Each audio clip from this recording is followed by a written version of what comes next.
Welcome to TG24 TV. నేను సుమలత. వరంగల్ జిల్లా రాయపర్తి మండలం జగన్నాథపల్లి గ్రామంలో బుధవారం విశేషమైన సందడి నెలకొంది. జిల్లా కలెక్టర్ జె నరసింహారెడ్డి తన సొంత గ్రామమైన జగన్నాథపల్లిని సందర్శించగా గ్రామ ప్రజలు అపూర్వ స్వాగతం పలికి ఆయన రాకకు పండుగలా జరుపుకున్నారు. గ్రామ సర్పంచ్ బద్దం సుగుణమ్మ, కీర్తిశేషులు బద్దం యాకూబ్ రెడ్డి కుమారుడు యువ నాయకుడు బద్దం వీరేందర్ రెడ్డి ఆధ్వర్యంలో డీజే సౌండ్లు పూల వర్షం మధ్య భారీగా స్వాగత ఏర్పాట్లు చేసి కలెక్టర్ ను ఘనంగా ఆహ్వానించారు. ఈ సందర్భంగా గ్రామ పెద్దలు, యువత, మహిళలు పెద్ద సంఖ్యలో పాల్గొని శాల్వాలు కప్పి కలెక్టర్ ను సన్మానించారు. అనంతరం గ్రామంలో ఏర్పాటు చేసిన సమావేశంలో కలెక్టర్ జె నరసింహారెడ్డి మాట్లాడుతూ యువత ఉన్నత లక్ష్యాలను నిర్దేశించుకొని వాటిని సాధించడానికి కష్టపడి పనిచేయాలని సూచించారు. ఉన్నత చదువులు, ఉన్నత ఉద్యోగాలు సాధించాలంటే పెద్ద పట్టణాలకు వెళ్లాల్సిందే అనుకోవడం అపోహ మాత్రమేనని, ఎక్కడ ఉన్నా చదువుపై దృష్టి పెట్టి లక్ష్యంపై కేంద్రీకరిస్తే విజయాన్ని అందుకోవచ్చని తెలిపారు. గ్రామీణ ప్రాంతాల నుంచి కూడా ఎంతో మంది ఉన్నత స్థానాలకు ఎదుగుతున్నారని, యువత ఆత్మవిశ్వాసంతో ముందుకు సాగాలని ఆయన పిలుపునిచ్చారు. ఈ సందర్భంగా యువ నాయకుడు బద్దం వీరేందర్ రెడ్డి మాట్లాడుతూ తన తండ్రి కీర్తిశేషులు బద్దం యాకూబ్ రెడ్డి జ్ఞాపకార్థంగా గ్రామ యువతకు ప్రోత్సాహం అందించేందుకు ప్రత్యేక కార్యక్రమాలు చేపడతామని తెలిపారు.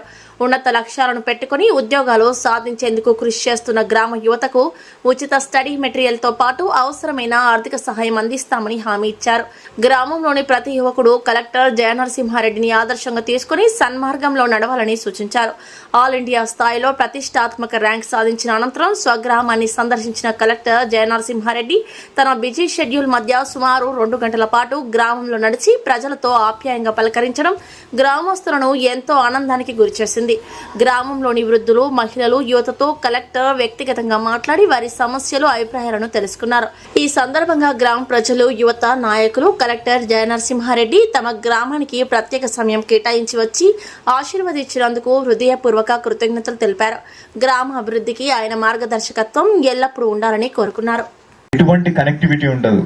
అట్లాంటి పరిస్థితుల నుంచి కూడా IAS అయ్యి వచ్చి ఇప్పుడు వాళ్ళు ఎంతో కొంత చేయడానికి సిద్ధంగా ఉన్నారు. సో నేను చెప్పాలనుకుంది ఏంటి అంటే, ఈ యువతకి ఎస్పెషల్లీ మనం ఏ ఊర్లో ఉన్నాం, సిటీలో లేకపోయినామే, చాలా దూరంగా ఉన్నాం అనేది ఈ రోజులలో అసలు అది సమస్యే కాదు. ఎస్పెషల్లీ మనకి ఫోన్ ఉంది, ఇంటర్నెట్ ఉంది. సో మనం చదవాలనుకున్నా, ఏం కావాలనుకున్నా కూడా 2 నిమిషాల్లో మన చేతిలో ఉంటుంది. సో అయ్యో నేను జగన్నాథపల్లిలో ఉన్నాను, నేను సిటీలో లేకపోయాను, నేను హన్మకొండలో లేను, హైదరాబాద్లో లేను అలాంటి ఆలోచనలు ఏం పెట్టుకోకుండా చెప్తున్నాను. ఇందాక ఎంతో మంది మన ఊరి నుంచి SI ఎగ్జామ్, Group 2 ఎగ్జామ్ రాస్తున్నారు, ఇంటర్వ్యూ దాకా వెళ్తున్నారు, సెలెక్ట్ అవ్వట్లేదు అని.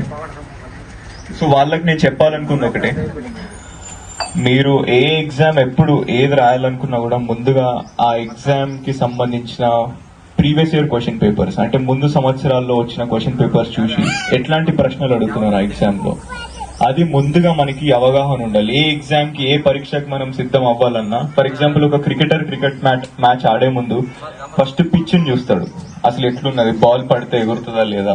అట్లనే మనం పరీక్షకు ప్రిపేర్ అవుతుంటే కూడా ముందు సంవత్సరాలు ఎట్లాంటి క్వశ్చన్స్ వచ్చినాయి దీంట్లో అనే ఫస్ట్ ఒక అవగాహన ఉండాలి. సెకండ్, మనం స్మార్ట్ ఫోన్ వాడటం వచ్చి ఉండాలి. ఇవాళ రేపు దాదాపు అందరికి వచ్చింది, బట్ ఇంటర్నెట్ వాడి ఎస్పెషల్లీ ముందు ర్యాంక్ వచ్చిన వాళ్ళ వీడియోస్ చూడటం కానీ, వాళ్ళు ఎక్కడనే ఏమైనా రాస్తే అది చదవడం కానీ, సో మనకంటే ముందు ఈ దారిలో హాయ్ అండి, నేను మీ Satyasri. Please do subscribe TG24 TV.